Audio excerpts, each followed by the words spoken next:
Hello, good morning. Sobrang ganda po dito sa overpass. Ayan po. Ang ganda ng overpass dito sa ngayon.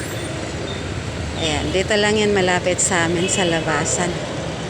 Ayan. Ang ganda, diba? So, kitang-kita yung mga sasakyan, mga tao sa baba. Ito yung kagandahan sa paggawa ng overpass. Iwas disgrasya para sa mga pedestrian na tumatawid. So, kailangan natin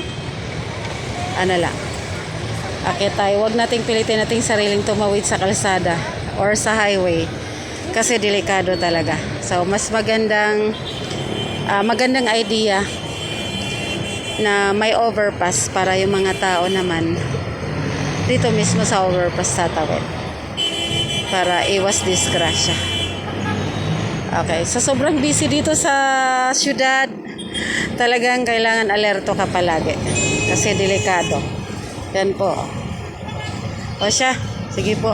Good morning po sa lahat. Ingat po kayo.